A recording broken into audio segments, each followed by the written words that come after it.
When I turned 71, I had millions in the bank. That's when my only son died in a car accident. I lost my entire world. At the funeral, triplets approached me, revealing a secret that would change my life forever. I'm glad to have you here.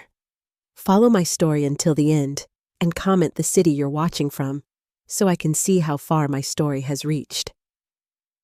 My name is Evelyn Carter, and at 71 years old, I thought I understood loss. I was wrong. The call came on a Tuesday morning in March. I was sitting in my kitchen, the same kitchen where I'd made David his breakfast every morning until he moved out at 25. The same kitchen where we'd shared countless conversations about his dreams, his medical practice, his plans for the future. The phone rang, and something in my chest tightened before I even answered. Mrs. Carter, this is Officer Williams from the State Police. I'm calling about your son, David Carter. The world stopped. Everything after that became a blur of medical terms I didn't want to understand. Collision, unresponsive. I'm sorry for your loss. The officer's voice was kind, but distant, like he'd made this call 100 times before. David was gone, my only child. My brilliant son, who'd become a respected doctor, who called me every Sunday without fail, who still sent me flowers on Mother's Day with notes written in his careful handwriting. Gone at 45 in an instant because someone ran a red light. I hung up the phone and stared at my hands. They looked older, suddenly more fragile than I'd noticed before. The silence in my house felt different too. Not peaceful, but empty. Hollow in a way that made my chest ache. People always said I was lucky to have so much money. My late husband Robert had been smart with investments, and I'd been careful with our savings after he passed 8 years ago. We had millions in the bank, a beautiful house, everything we'd worked for our entire lives. But what good is money when the only person you want to share it with is gone? The funeral preparations passed in a haze. David's colleagues from the hospital helped arrange everything. They spoke about him with such respect, calling him dedicated and compassionate. They talked about the long hours he worked the patients he cared for, how he never seemed to take time for himself. He was always helping someone. Dr. Thompson told me at the visitation, always staying late, always going above and beyond. We used to joke that the hospital was his second home. I nodded and smiled, accepting their condolences. But inside, I felt guilty. Had David been working so much because he was lonely? Had I failed him somehow as a mother? We spoke every week, but now I wondered if that was enough. Should I have visited more? Should I have insisted he take vacations? Find someone to settle down with? The funeral service was held at St. Paul's Church, the same church where David had been baptized. The pews were filled with people whose lives he'd touched, colleagues, patients, neighbors. I sat in the front row wearing the black dress I'd bought for Robert's funeral, hoping I'd never have to wear it again. Father O'Connor spoke beautifully about David's dedication to healing others, about how he embodied the best qualities of both medicine and faith. I tried to focus on his words, on the hymns, on anything that might bring me comfort. But all I could think about was how quiet my house would be when I went home. After the service, we made our way to Evergreen Cemetery. The April air was crisp with a hint of spring that David would never see. I walked slowly behind the casket, supported by my neighbor, Mrs. Adams, who'd insisted on staying by my side throughout the day. At the graveside, I listened as Father O'Connor said the final prayers. I watched as they lowered my son's casket into the earth, and I felt something inside me break that I knew would never heal completely. This wasn't how it was supposed to be. Parents aren't supposed to bury their children. As the crowd began to disperse, people approached me with final words of sympathy. I shook hands, accepted hugs, thanked everyone for coming. Most of the attendees had already left when I noticed 3 small figures standing at a distance near a large oak tree. 3 identical little girls, maybe 9 or 10 years old, all wearing black dresses that looked too formal for children their age. They stood close together, holding hands, their faces serious in a way that seemed beyond their years. What struck me most was how they were looking at David's grave. Not with the curiosity of children, but with genuine grief. I watched as they approached the fresh mound of earth slowly, almost reverently. Each girl carried a single white rose. They placed them carefully on the grave one by one. The similarity between them was startling. They were clearly triplets with the same dark hair, the same serious brown eyes, the same delicate features. As they stood there in silence, I heard one of them speak in a voice so soft, I almost missed it. "Bye, Daddy." The words hit me like a physical blow. I must have made a sound because all 3 girls turned to look at me. Their faces showed surprise, then something that looked almost like fear. Without saying another word, they turned and ran toward the parking lot, their small hands still clasped together. I stood frozen, watching them disappear behind the cars. Had I imagined it? Had one of those children really called David Daddy? But that was impossible. David didn't have children. He'd never even been married. He would have told me, wouldn't he? Mrs. Adams tugged gently at my arm. "Evelyn, dear, we should get you home. You've had such a long day." I nodded but kept looking toward where the girls had vanished. "Did you see those children?" I asked her. "What children, honey?" "The 3 little girls. They were right here a moment ago." Mrs. Adams looked around the now empty cemetery with concern. "I don't see anyone, dear. It's just us now. Maybe the grief was playing tricks on my mind. Maybe I'd imagined the whole thing." But as we walked back to the car, I couldn't shake the image of those 3 identical faces or the sound of that small voice saying, "Bye, Daddy." That night, I sat alone in my living room, surrounded by sympathy flowers and casserole dishes from neighbors. The house felt impossibly quiet. I kept replaying the day, the service, the people who'd shared their memories of David, but my mind kept returning to those 3 little girls. If David had children, wouldn't I know? Wouldn't he have brought them to visit? Introduced them to their grandmother? The idea was absurd. And yet I thought about all those late nights David worked, all those conferences he attended, all those times he'd seemed distracted during our phone calls. Had there been something he wasn't telling me? Some part of his life he'd kept hidden? The rational part of my mind insisted I was looking for mysteries where none existed. Grief could make you see things, imagine connections that weren't there.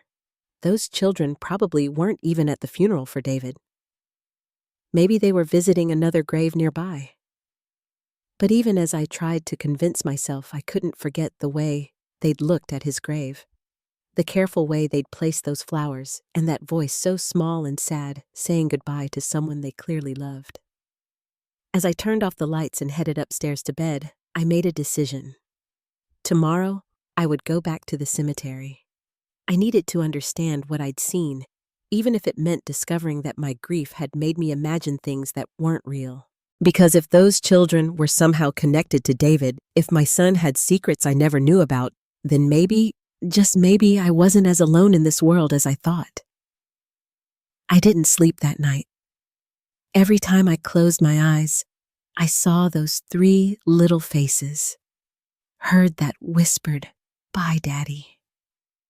By dawn, I'd convinced myself I was losing my mind. Grief could do that to people, couldn't it? Make them see things, hear things that weren't really there. But I couldn't stay away from the cemetery. I started going every morning just after breakfast. At first, I told myself I was visiting David, bringing fresh flowers, talking to him the way some people do at graves. But the truth was, I was looking for those children.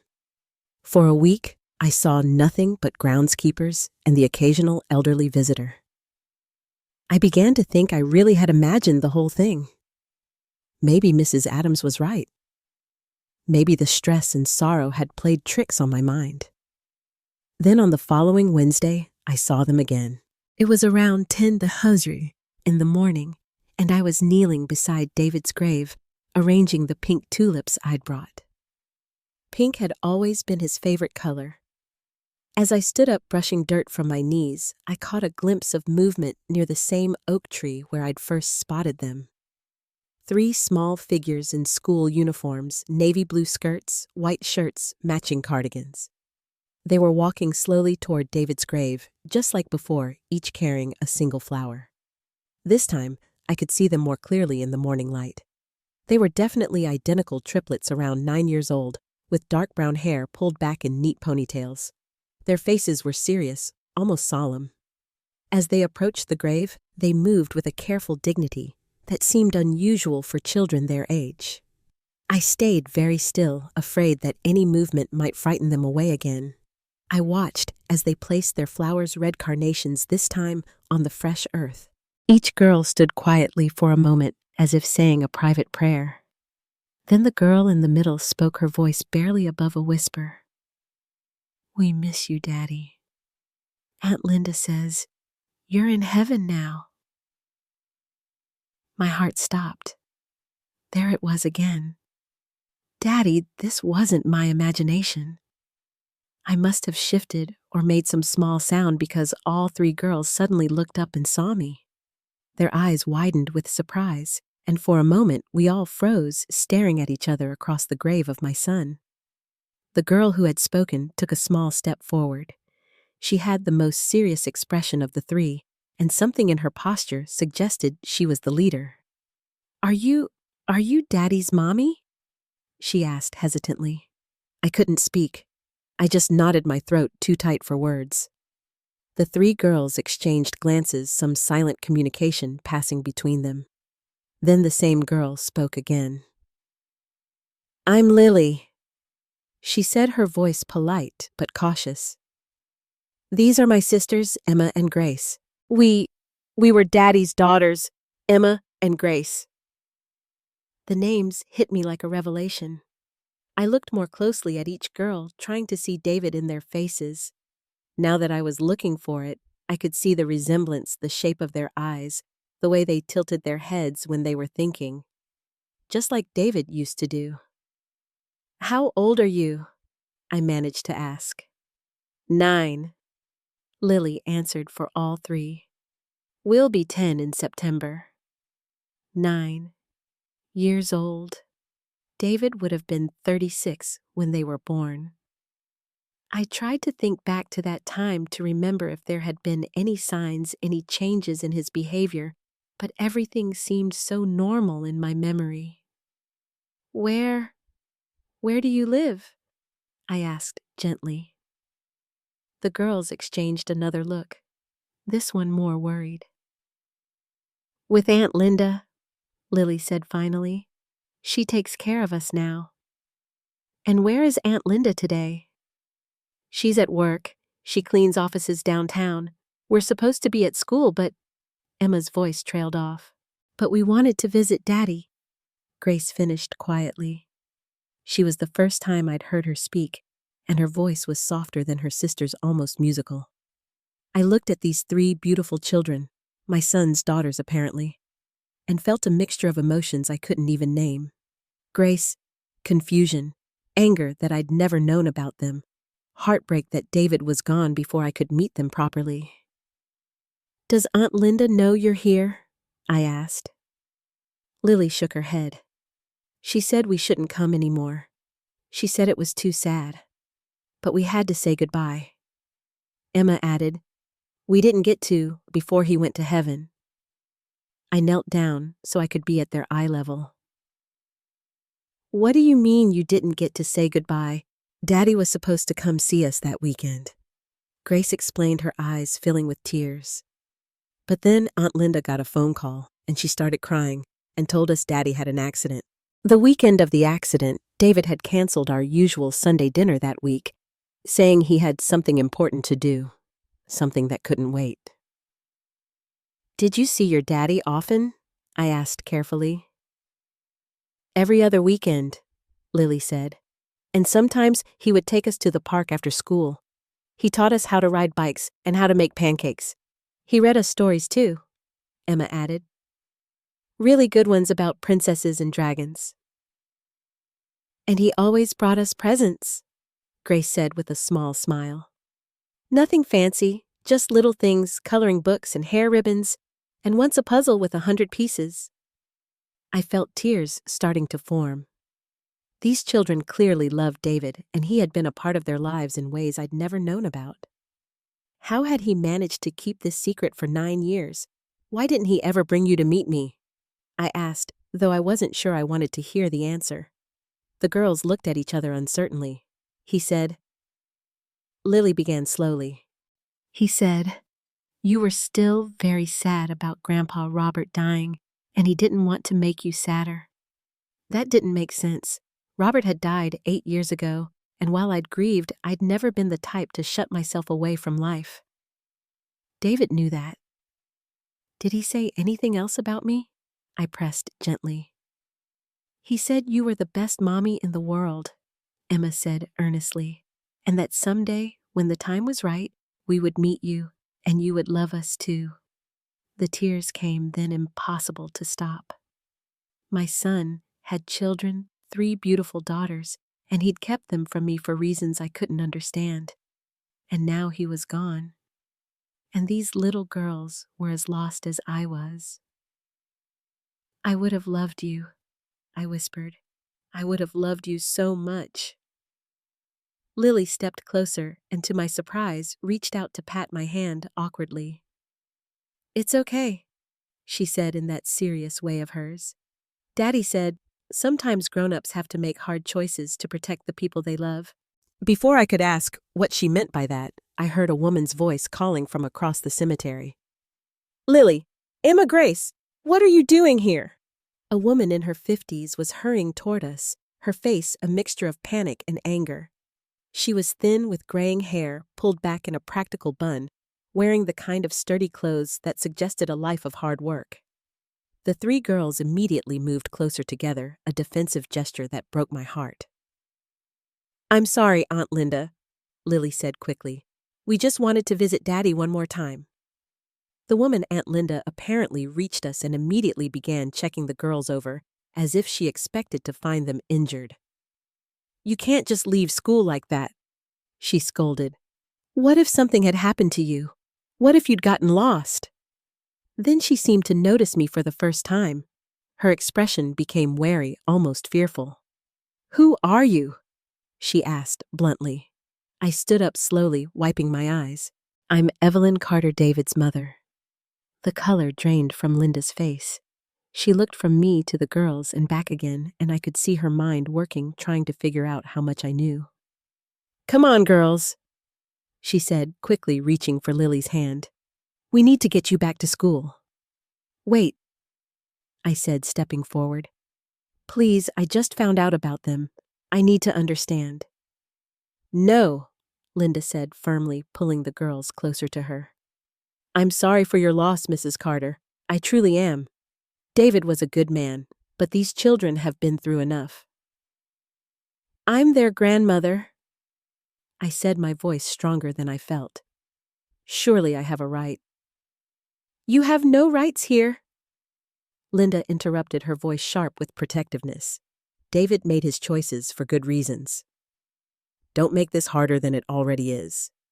She began walking away quickly, the 3 girls following reluctantly. But Lily turned back to look at me, her young face full of confusion and sadness. "Will we see you again?" she called out. Before I could answer, Linda had hurried them into an old red sedan and driven away, leaving me standing alone beside my son's grave, with more questions than ever. That night, I sat in my kitchen with a cup of tea I couldn't drink, trying to make sense of what I'd learned. David had 3 daughters, 3 9-year-old girls who called him Daddy, and visited his grave with flowers. They lived with someone named Aunt Linda, who seemed terrified of me finding out about them. And David had told them I was still grieving Robert, that he was protecting me from something that would make me sadder. None of it made sense. What could be sad about having grandchildren? What could be so terrible that David felt he had to keep his own daughter's secret from me for their entire lives? I thought about Lily's words. Daddy said, "Sometimes grown-ups have to make hard choices to protect the people they love." What had David been protecting me from? And more importantly, what was I going to do now that I knew these children existed? One thing was certain. I couldn't just pretend I'd never seen them. They were David's daughters, which made them my granddaughters. They were the only family I had left in the world. Somehow I was going to find out the truth, and somehow I was going to find a way to be part of their lives. Whether Aunt Linda liked it or not, I couldn't let it go. For 3 days after meeting the girls, I found myself driving through neighborhoods looking for that old red sedan. I knew it was probably futile. The city was huge, and I had no idea where they lived, but I couldn't sit still. I couldn't just accept that my granddaughters were out there somewhere while I knew nothing about their lives. On Saturday morning, I decided to try a different approach. I drove to David's apartment building, thinking maybe someone there might know something about the girls. The building manager, Mr. Johnson, had been helpful with clearing out David's belongings after the funeral. "Mrs. Carter," he said when he saw me in the lobby. "How are you holding up?" "I'm managing," I said, though that wasn't entirely true. "Mr. Johnson, I need to ask you something. Did David ever have visitors? Children, perhaps?" His expression became cautious. "Well, I wouldn't normally discuss tenants' private affairs." "Please," I said, "it's important. I think they might be family." He glanced around the empty lobby, then lowered his voice. There were 3 little girls who came by sometimes. Always very polite, very quiet. They usually came with an older woman, not young, maybe 50s. My heart raced. How often did they visit? Every couple of weeks, I'd say. David would pick them up sometimes, or they'd come here. Never caused any trouble. Sweet kids. "Do you know anything about the woman with them?" Mr. Johnson shook his head. "She kept to herself, but she always looked tired, if you know what I mean, like she was carrying a heavy load." That description matched the woman who'd called herself Aunt Linda. I thanked Mr. Johnson and left feeling like I was slowly collecting pieces of a puzzle I didn't yet understand. That afternoon, I made a decision that probably wasn't entirely rational. I drove back to the cemetery and waited. If the girls had been skipping school to visit David before, maybe they would do it again. I parked under some trees where I could see David's grave without being too obvious about it. I felt a bit like a stalker, but I pushed that thought away. These were my granddaughters. I had a right to know about them. I waited for 2 hours before I saw the red sedan pull up near the cemetery entrance. My heart jumped as Linda got out, followed by the 3 girls. This time, they weren't in school uniforms. They wore simple weekend clothes, jeans and sweaters that looked well cared for, but not expensive. I waited until they'd been at the grave for a few minutes before I approached slowly, not wanting to startle them. Linda saw me first, and her face immediately tensed. "Mrs. Carter," she said, stepping protectively in front of the girls. "What are you doing here?" "The same thing you are," I said gently, "visiting my son." Lily, Emma, and Grace peered around Linda, their faces curious but wary. I could see the family resemblance more clearly now. They had David's eyes, definitely, and something about their expressions reminded me of him at that age. "We brought Daddy new flowers," Grace said softly, holding up a small bouquet of mixed wildflowers. "They're beautiful," I said, meaning it. "I'm sure he would love them." Linda remained tense, ready to leave at any moment, but I could see something in her expression. Exhaustion maybe, or resignation. She looked like a woman who was trying to hold too many things together at once. "Linda," I said carefully, "could we talk just for a few minutes?" "There's nothing to talk about," she replied, but her voice lacked conviction. "Please, I just want to understand. These are David's daughters, which makes them my granddaughters. I'm not trying to cause trouble. I just want to know about them." The girls were listening to every word, their young faces serious. Lily stepped forward slightly. "Aunt Linda," she said quietly, "maybe we should talk to her. Daddy always said she was nice." Linda looked down at Lily, and I saw her resolve wavering. She was quiet for a long moment, then sighed deeply. "Not here," she said finally. "There's a diner on Oak Street, Miller's Diner. Do you know it?" I nodded. "I can meet you there. Give us 10 minutes, Linda said. "And Mrs. Carter, this doesn't mean anything's changed. I'm just willing to answer a few questions." 20 minutes later, I found myself sitting in a worn vinyl booth across from Linda, while Lily, Emma, and Grace shared a plate of French fries and chocolate milkshakes. The diner was nearly empty on a Saturday afternoon, which gave us privacy to talk. "How long have you been taking care of them?" I asked quietly. Linda stirred her coffee absently. "Since their mother died, almost 4 years now." 4 years. I was shocked. Their mother died when they were only 5. Linda nodded. "Laura was my sister. She had some problems, health problems mainly. David helped her as much as he could, but when she passed, there was nobody else." I looked at the 3 girls who were giggling quietly over something Grace had whispered. They seemed happy enough, but I could see a kind of carefulness in the way they acted, as if they were used to not drawing too much attention to themselves. "What kind of health problems?" I asked.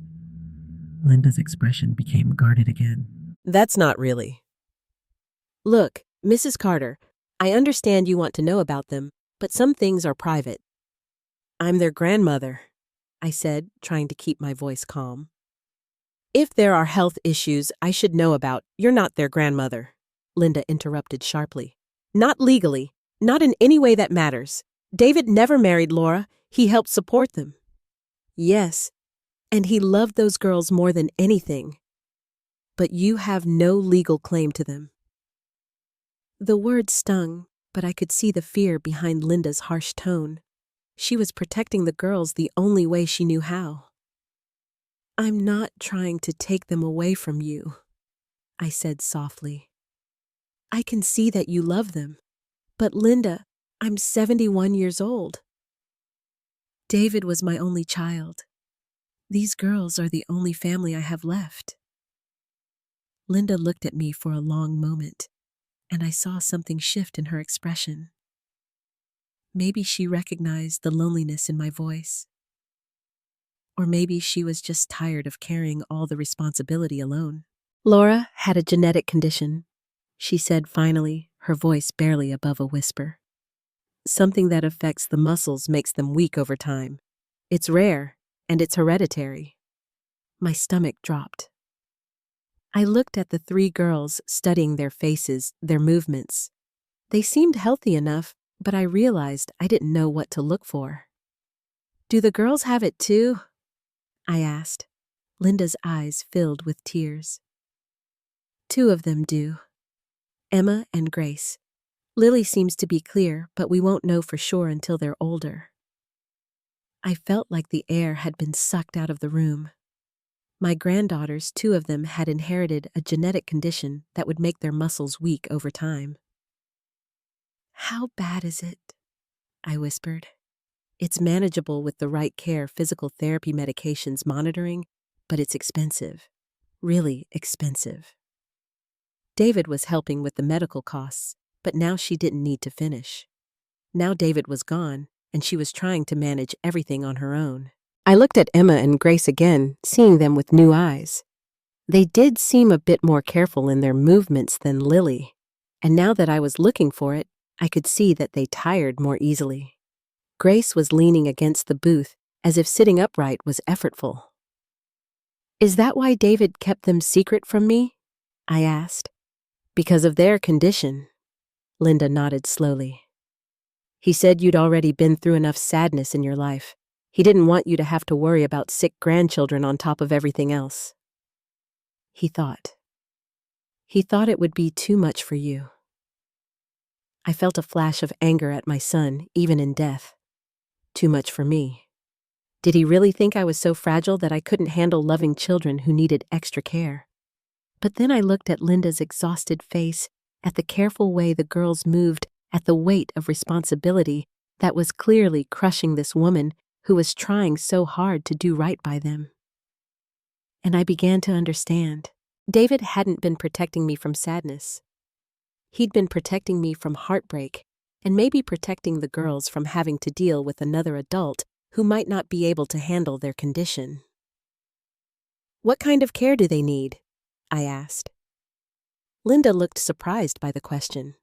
"Physical therapy twice a week, regular checkups with specialist medications to slow the progression." "It's not just the money, though. That's a big part of it. It's the time, the coordination, making sure they don't overexert themselves, but still get enough activity to maintain their strength. And you've been managing all of this alone." "I work nights cleaning office buildings," Linda said quietly. "It gives me flexibility to take them to appointments during the day, but it's hard. They're good girls. They don't complain, but I worry about them constantly." I watched Lily carefully cut Grace's food into smaller pieces. Watched Emma automatically hand Grace her napkin when she needed it. These children had learned to take care of each other in ways that broke my heart. "Linda," I said slowly, "what if you didn't have to do this alone anymore?" She looked at me suspiciously. "What do you mean?" "I mean, what if there was someone who could help with the medical costs? Someone who could drive them to appointments, hire the best specialists, make sure they have everything they need." "Mrs. Carter," Linda said carefully, "if you're talking about money, I'm talking about family." I interrupted. "I'm talking about these girls having a grandmother who loves them and wants to be part of their lives. I'm talking about you having support instead of carrying this burden alone." Linda stared at me for a long moment. Then she glanced at the girls who were pretending not to listen, but obviously hanging on every word. "It's not that simple," she said finally. "Maybe it could be," I said. "Maybe we could find a way to make it work." Just then, Lily slid out of her side of the booth and came around to stand next to me. She looked up at me with those serious brown eyes that reminded me so much of David. "Are you really our grandmom?" she asked quietly. I felt my throat tighten. "Yes, sweetheart, I really am. And you want to know us, even though Emma and Grace are sick." The question was so direct, so matter-of-fact, that it took my breath away. This 9-year-old child was asking me the same question David had apparently struggled with for years. "Especially because they're sick," I said, reaching out to touch her hand gently. "That's what families do. We take care of each other." Lily studied my face for a moment, then nodded as if she'd made some important decision. "I think Daddy would like that," she said simply. From across the table, I heard Linda let out a shaky breath. When I looked at her, I saw tears in her eyes. "This is all happening very fast," she said. "It doesn't have to," I assured her. "We can take our time. Figure things out step by step. But Linda, please don't shut me out. These girls are all the family I have left." She was quiet for a long time, absently turning her coffee cup in her hands. Finally, she looked up at me. "They'll need to get to know you first, and you'll need to understand what you're getting into. This isn't just about having grandchildren to spoil. This is about medical appointments and insurance battles, and watching children you love deal with something that's going to affect them for the rest of their lives. I understand, I said, though I knew I probably didn't. Not really. And if you change your mind if it becomes too much, you can't just walk away. These girls have lost enough people already. I looked at Lily, who was still standing beside me, and at Emma and Grace, who were watching our conversation with the kind of serious attention that suggested they'd learned to pay close attention to adult conversations about their future. I won't walk away, I said firmly. These are my granddaughters, David's daughters. Nothing about their condition changes that.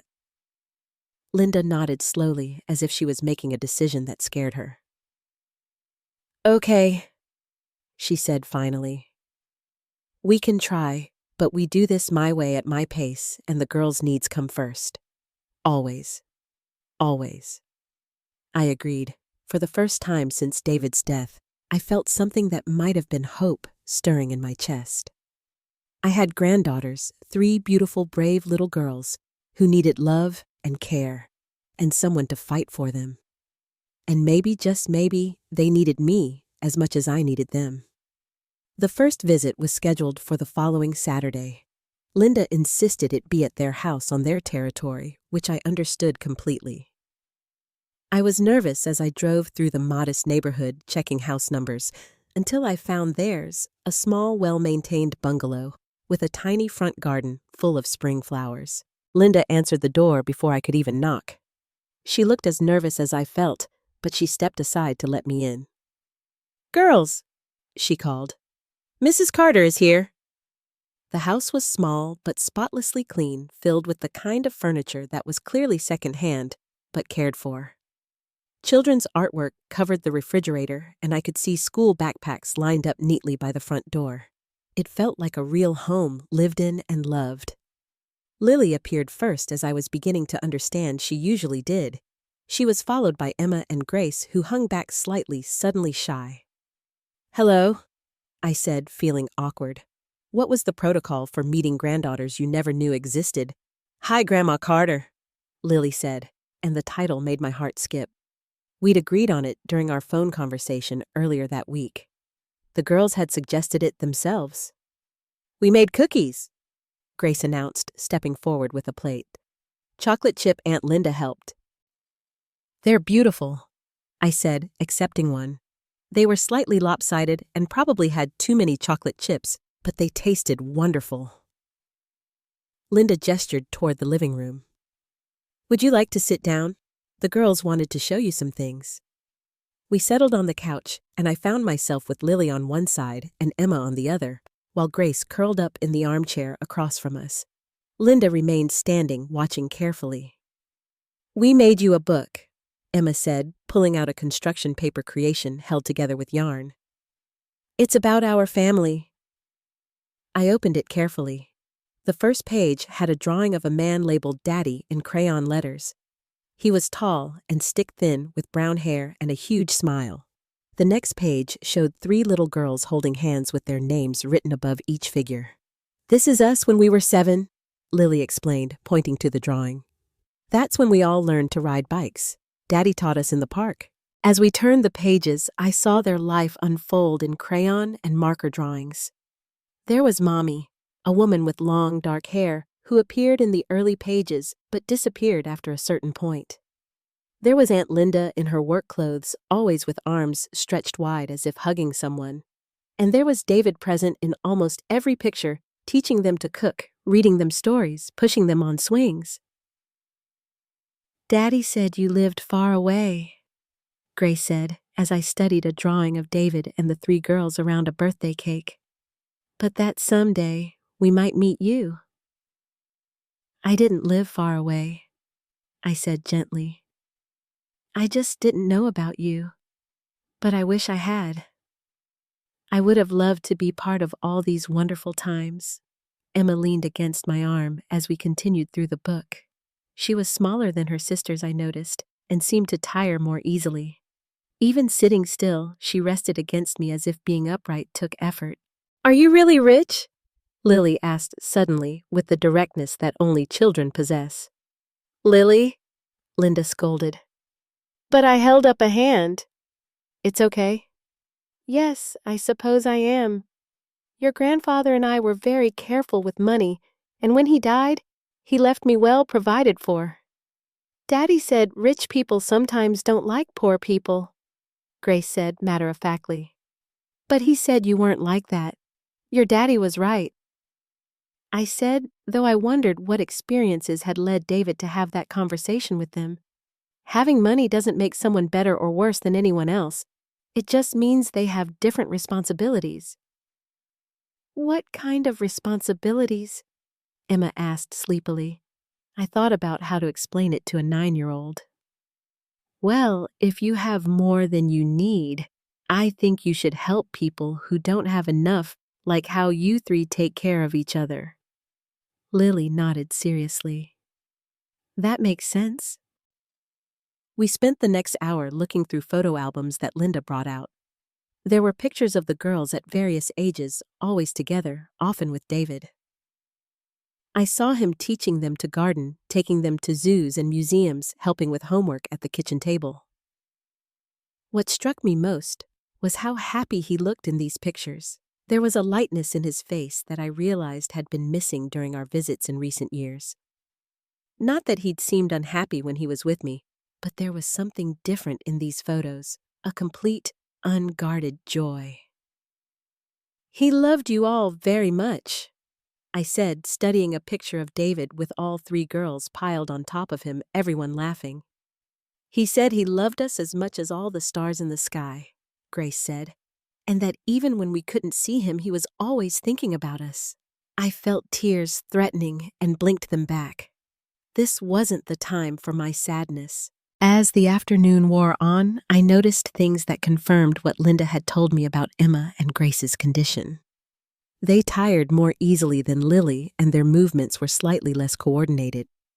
When they played a game that involved jumping, Emma had to stop and rest after just a few minutes. Grace's hands shook slightly when she was concentrating on coloring. But what impressed me most was how naturally Lily took care of her sisters. She made sure Emma had a pillow behind her back. She helped Grace with the crayon that was giving her trouble, and she did it all without making a big deal of it. These children had learned to be a team in a way that was both beautiful and heartbreaking. Around 4 Henshrin, Grace's energy seemed to flag completely. She curled up in my lap without asking, as if it was the most natural thing in the world. Someone's getting tired, Linda observed. I'm not tired, Grace protested, but her eyes were drooping. It's okay to be tired, sweetheart, I said, stroking her hair. It was fine and soft, just like David had been when he was small. Will you tell us a story? Emma asked, snuggling closer on the couch. I looked at Linda, who nodded. What kind of story would you like? Tell us about when Daddy was little, Lily requested. And so I found myself sharing memories of David's childhood. I told them about how he used to collect bugs in jars, much to my horror. How he once tried to give our cat a bath and ended up soaked himself. How he learned to cook by standing on a chair next to me in the kitchen, insisting he was big enough to help. The girls listened with rapt attention, especially when I told them about David's determination to become a doctor after our neighbor, an elderly man named Mr. Collins, had a heart attack. Daddy said he wanted to help people feel better, Emma said drowsily. He did help people, I assured her. He was a wonderful doctor, and he was a wonderful father to you 3. By the time I finished my stories, Grace had fallen asleep in my lap. Linda approached quietly. I should put her down for a nap, she whispered. Can I carry her? I asked softly. Linda hesitated, then nodded. I lifted Grace carefully, surprised by how light she felt. She stirred slightly, but didn't wake as I followed Linda down the hallway to a small bedroom.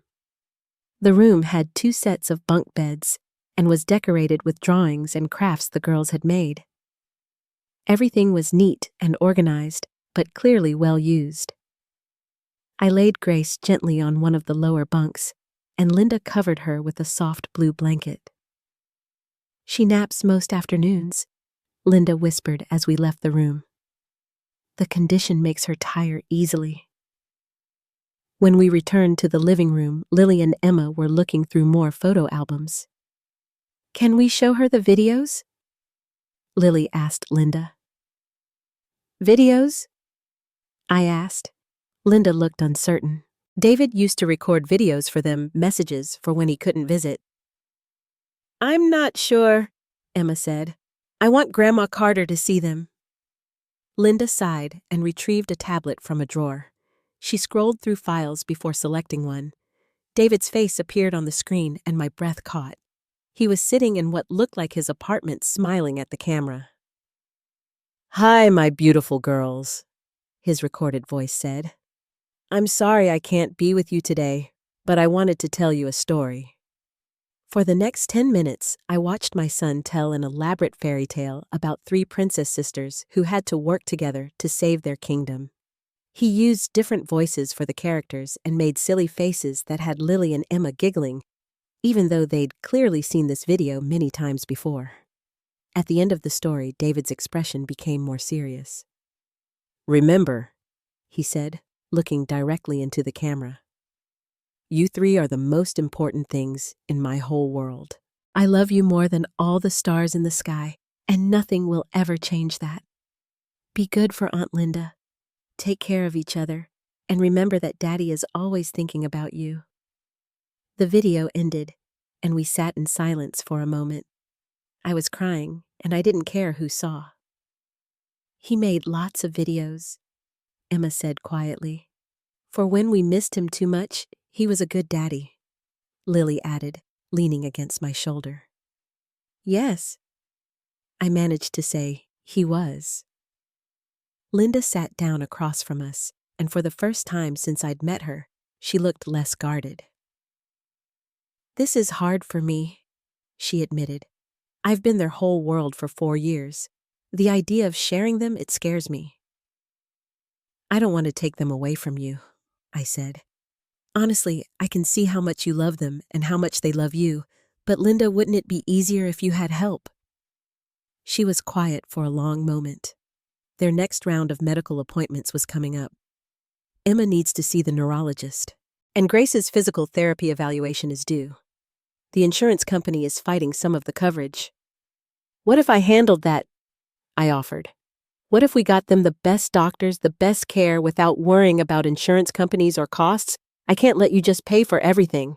Linda said, "That's not fair to you." "It's not about fair," I said. "It's about family. These girls are David's daughters. They're my granddaughters. Taking care of them is something I want to do."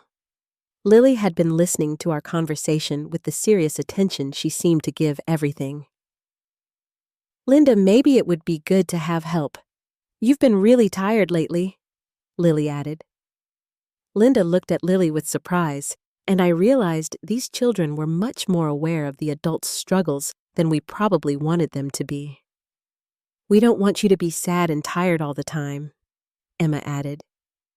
"Maybe Grandma Carter could help make things easier." Looking at these 2 little girls trying to take care of the woman who'd been taking care of them, I felt something shift in my chest. This wasn't just about me gaining granddaughters, or even about honoring David's memory. This was about a family that needed help, and I had the resources to provide it. "What if we started small?" I suggested. "What if I helped with the next round of appointments just to see how it goes?"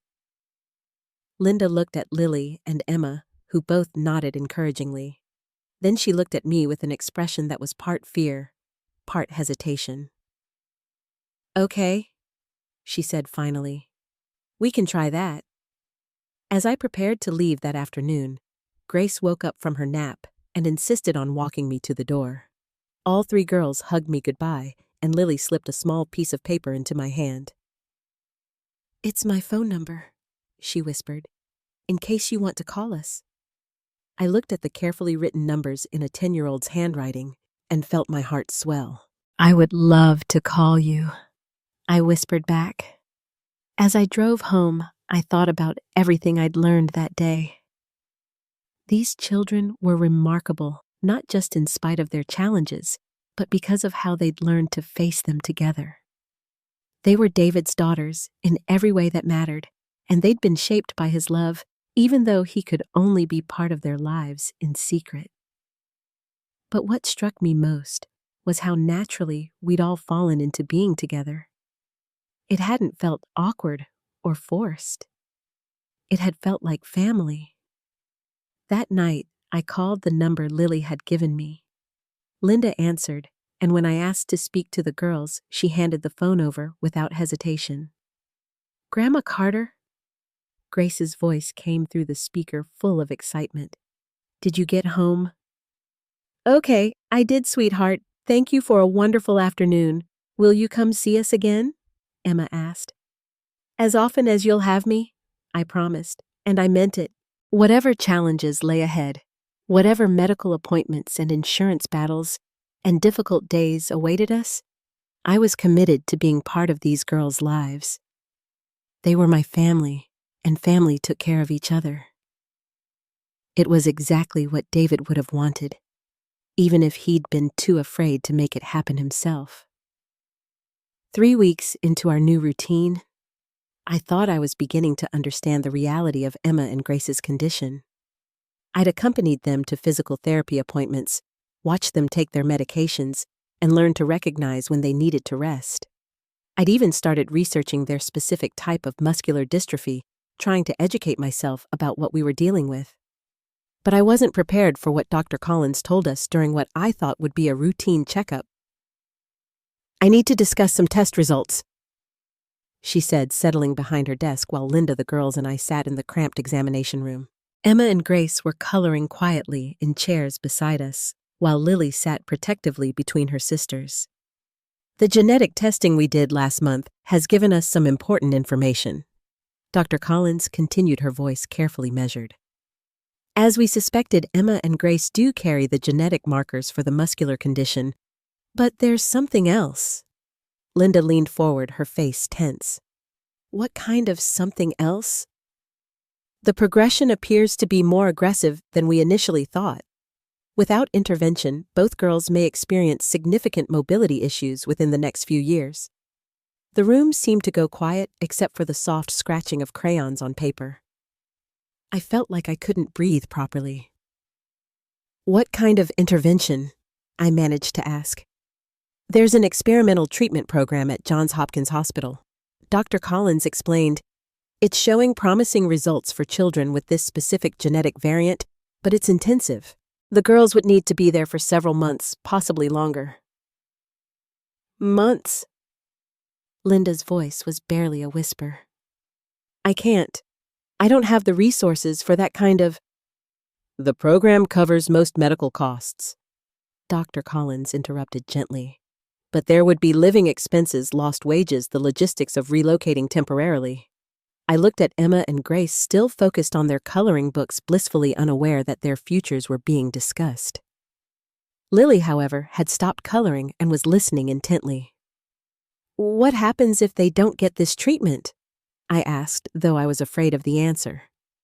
"The condition will continue to progress.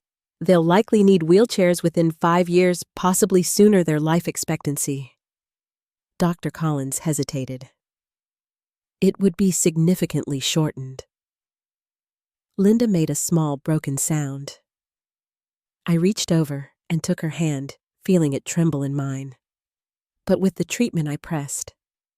"The early results are very encouraging. Some children have shown marked improvement.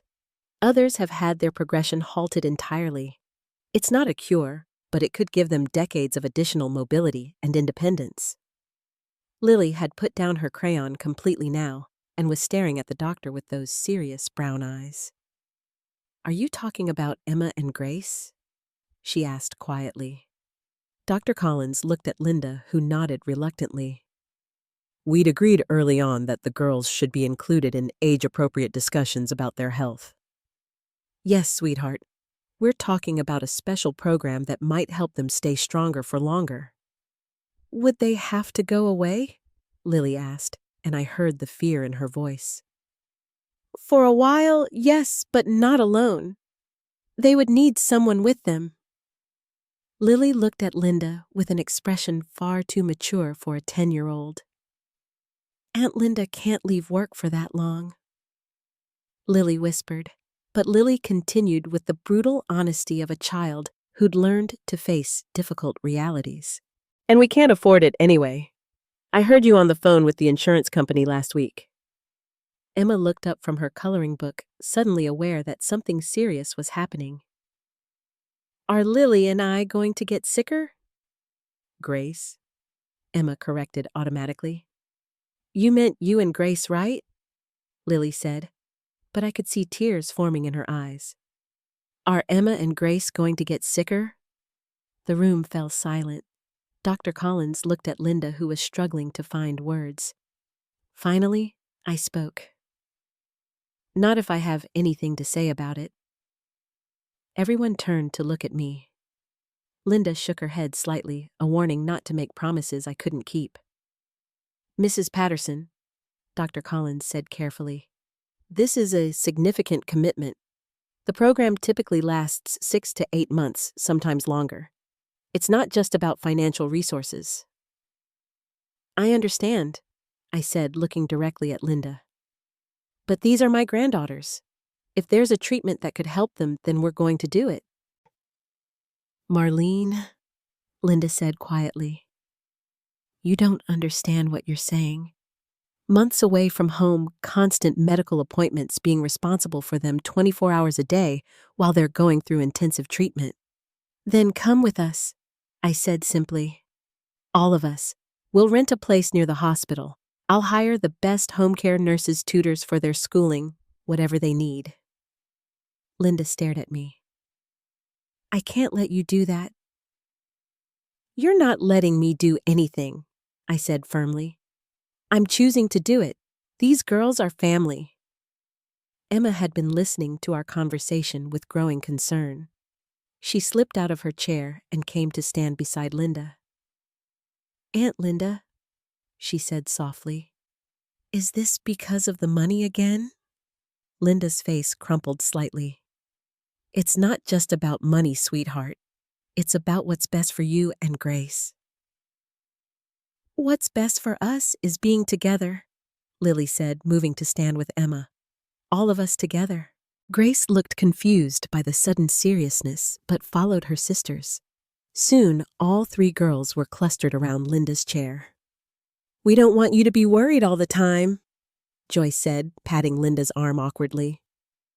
Maybe Grandma Marlene is right. Maybe it would be better if we all helped each other. I watched this exchange with a mixture of heartbreak and admiration. These children had learned to be caregivers at an age when they should only be worried about homework and playground politics. Dr. Collins, I said, what's the timeline for making this decision? The next enrollment period begins in 8 weeks. I'd need to submit the application within the next 2 weeks to be considered. I looked at Linda, who was still surrounded by 3 worried little girls. What do you need to make this decision? Linda was quiet for a long time. Finally, she looked up at me with tears in her eyes. I need to know that you understand what you're committing to. This isn't just about paying for treatment. This is about being responsible for 2 sick children for months, maybe years. This is about watching them struggle through painful procedures and setbacks, and still finding ways to keep their spirits up. And this is about Lily, she continued, looking at the 3rd triplet. She'll need support too. Watching her sisters go through this, she'll need to feel like she matters just as much, even though she's not the one who's sick. I knelt down so I was at eye level with all 3 girls. Lily, Emma, Grace, I said. Seriously, if we do this, it's going to be hard sometimes. There will be days when Emma and Grace feel bad, and days when all of us feel scared or sad, but we'll face it together as a family. Will we all stay together? Lily asked. Every single day, I promised, even when it's hard. Especially when it's hard, Emma added. Grace, who'd been unusually quiet, suddenly stepped forward and hugged me tightly. "I don't want to get sicker," she whispered against my shoulder. "You're not going to get sicker," I said firmly, holding her close. "We're going to fight this thing with everything we have." Later that evening, after we'd returned to Linda's house and the girls were in bed, Linda and I sat at her kitchen table with cups of tea. Neither of us was drinking. "There's something else you need to know," Linda said quietly about why Michael kept them secret. I waited, sensing this was important. Sarah didn't just die from the genetic condition. She took her own life. The words hit me like a physical blow. "What?" I whispered. She couldn't handle watching the girls start to show symptoms. She was terrified of what their future would look like. Terrified they'd inherited her condition. One night, she couldn't bear it anymore. I stared at Linda, processing this information. "The girls don't know. They think she died from complications of her illness, which is technically true, but Michael was devastated. He blamed himself for not seeing how bad her depression had gotten. That's why he didn't tell me about them," I said, understanding flooding through me. "He was afraid I wouldn't be able to handle it either." Linda nodded. "He said you'd already lost your husband, that you didn't need to lose yourself worrying about sick grandchildren too. He was trying to protect everyone." I thought about my son carrying this secret for years, trying to support these children and their mother while shielding me from what he saw as unbearable pain. "He was wrong," I said finally. "Not about Sarah's pain. That was real and terrible. But he was wrong about me. I would have helped. I would have been there for all of them." "Maybe," Linda said. "But you can't blame him for trying to protect you. That's what love looks like sometimes, making hard choices to spare the people you care about." I sat in that small kitchen thinking about Michael's secret videos for the girls, about the careful way he'd structured their lives to give them stability while keeping them separate from me, about how he'd worked extra shifts to pay for their medical care while never breathing a word about the financial strain. "Linda," I said finally, "I want to do this treatment program not because I feel guilty about Michael's choices, but because these girls deserve every chance we can give them." She looked at me for a long moment. "It's going to change your life completely. You'll go from being a wealthy widow with no responsibilities to being a full-time caregiver for 3 children, 2 of whom have serious medical needs." "My life changed the moment I saw them at Michael's grave," I said. "Everything since then has just been figuring out how to make it work." Linda smiled for the first time since we'd left the doctor's office. "Okay," she said. "Let's do it. Let's give those girls the best shot we can." As I drove home that night, I thought about the conversation ahead of us with the girls about the logistics of relocating our entire lives to Baltimore for months, about the challenges we'd face. But mostly, I thought about Grace's small voice whispering, "I don't want to get sicker," and my own fierce response, "You're not going to get sicker." I'd made a promise to my granddaughters, and I intended to keep it. Whatever it took, however long it took, however much it cost, we were going to fight for their futures. It's what Michael would have wanted. It's what these brave little girls deserved. And it's what family does. We show up for each other, especially when the stakes are highest. The next morning, I called Dr. Chin's office and told them to submit the application for the treatment program. Then I called my financial advisor and told him I'd be making some significant changes to my spending priorities. For the first time since Michael's death, I felt like I had a purpose that mattered more than anything else in the world.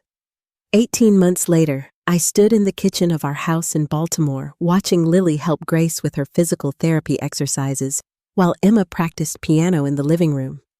The sound of children's laughter mixed with music filled rooms that had been empty for too long, and I realized I couldn't remember what silence used to feel like. The treatment program had been everything Dr. Chen had promised, and more. Dr. Chen had warned us it would be. Intensive, exhausting, sometimes heartbreaking. There were days when Hope and Joy were too sick from the medications to do anything but sleep. Days when Faith felt left out because so much attention was focused on her sister's care. Days when Margaret and I were so tired we could barely think straight. But there were other days, too. Days when Hope's muscle strength tests showed improvement. Days when Joy could walk farther than she had the week before. Days when all three girls laughed so hard at something ridiculous that we forgot to worry about test results and treatment schedules. "Grandma Marlene," Joy called from where she was doing her stretches. "When Faith and Hope turn 11 next month, can we have the party here?" "Of course, sweetheart," I said, still getting used to how naturally Grandma had become part of my identity. "What kind of party do you want?" "A pizza party," Faith said immediately, "with extra cheese and those little sausages." "Pepperoni," Hope corrected from the piano bench. "They're called pepperoni." I smiled at their constant corrections of each other, a habit that had become one of my favorite things about their sisterly dynamic. In the months we'd spent together, I'd learned that Faith was the organizer, Hope was the dreamer, and Joy was the peacemaker who kept them all connected. Margaret appeared in the doorway home from her new job at the hospital's patient advocacy office. We'd found the position through Dr. Chen's connections, and it allowed Margaret to use her experience with medical bureaucracy to help other families navigate the system. More importantly, it gave her a sense of purpose beyond just caring for the girls. "How did therapy go today?" she asked, accepting the cup of coffee I handed her. "Joy walked 3 more steps than yesterday," Faith reported proudly. "And Hope played that hard song all the way through without stopping." The progress had been slow but steady. Hope's condition had stabilized completely. Her muscle function was actually better now than it had been when we started. Joy's improvement was more gradual, but she was defying every pessimistic prediction the doctors had made about her mobility. More importantly, both girls had learned that their condition didn't define them. Hope was becoming an accomplished pianist, something she'd never had the energy to pursue before the treatment.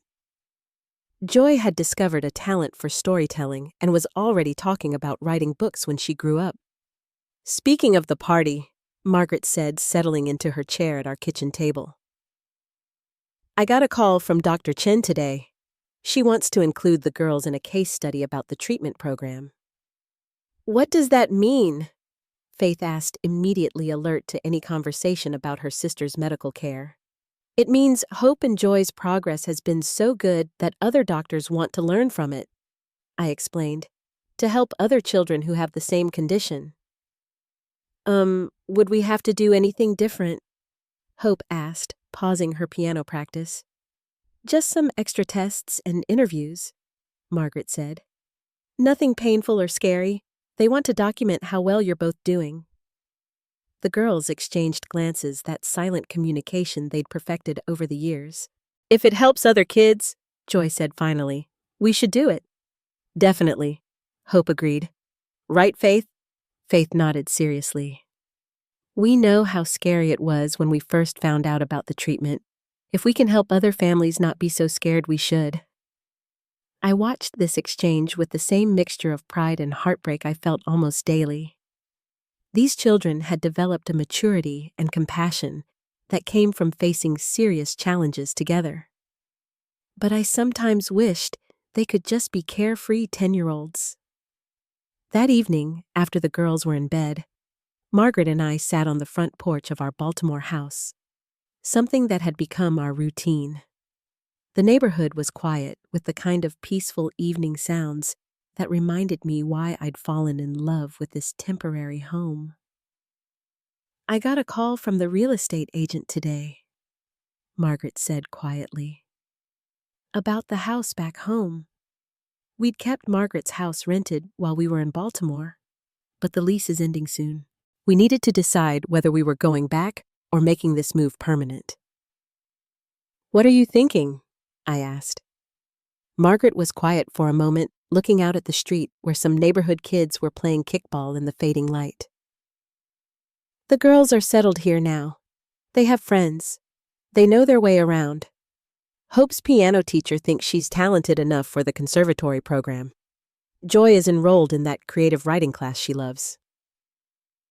And Faith? I asked. Faith keeps asking if we're staying because she wants to try out for the school's debate team next year. Margaret smiled. She's got Michael's argumentative streak. It was true. Over the months we'd spent together, I'd seen more and more of my son in each of the girls. Faith had his determination and sense of responsibility. Hope had Michael's quiet intensity and perfectionist tendencies. Joy had his optimism and his way of finding something good in every situation. What about you? I asked. What do you want? Margaret looked at me with surprise. What I want? When's the last time someone asked you that question? She was quiet for so long, I thought she wasn't going to answer. Finally, she said, I want the girls to be happy and healthy. I want them to have every opportunity they deserve. That's what you want for them, I said gently. What do you want for yourself? Margaret's eyes filled with tears. I want to not be afraid anymore, she whispered. For 4 years, I've gone to bed every night terrified that I'm not doing enough, that I'm failing them somehow. For the first time since Sarah died, I feel like maybe I'm not carrying this alone. I reached over and took her hand. You're not carrying it alone. You haven't been for months now. I know, she said, and that scares me too, because what if something happens to you? What if you decide this is too much? Those girls have already lost too many people. It was a conversation we danced around for months, but never addressed directly. Margaret's fear of abandonment was as real as the girls' medical needs. Margaret, I said firmly, I'm not going anywhere. These children are my family now. You're my family now. Whatever happens, we face it together. She squeezed my hand tightly. So we're staying in Baltimore. If that's what's best for the girls, then yes, we'll make it official. The next morning, I found myself in the unusual position of having 3 10-year-olds help me make a major life decision. We sat around the breakfast table with our pancakes and orange juice, and I laid out the choice before them.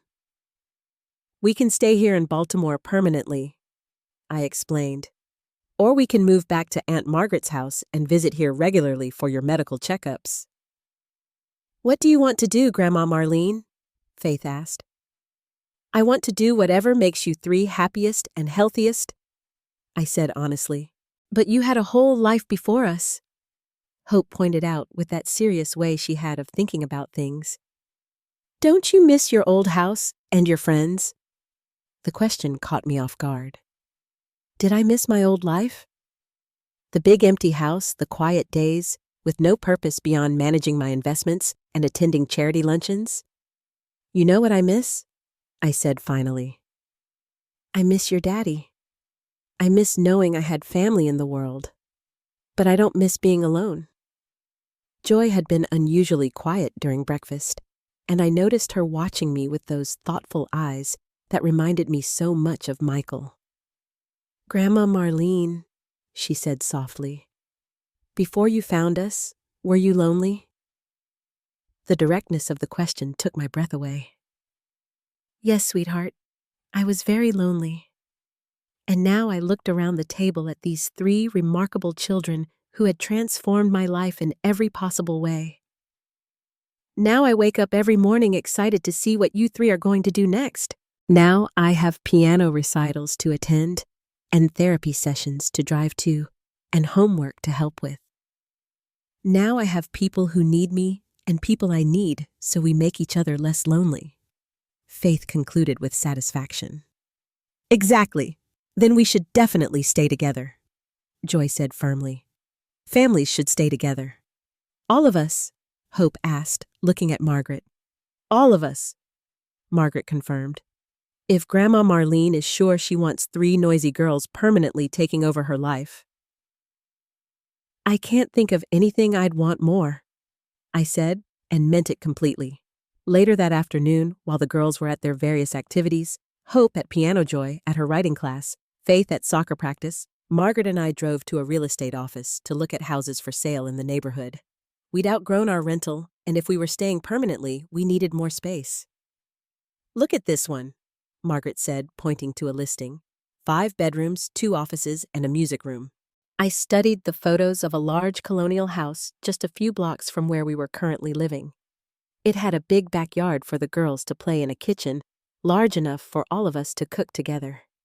And best of all, it was within walking distance of the hospital, where Hope and Joy would continue their follow-up care. "It's perfect," I said. "It's expensive," Margaret warned.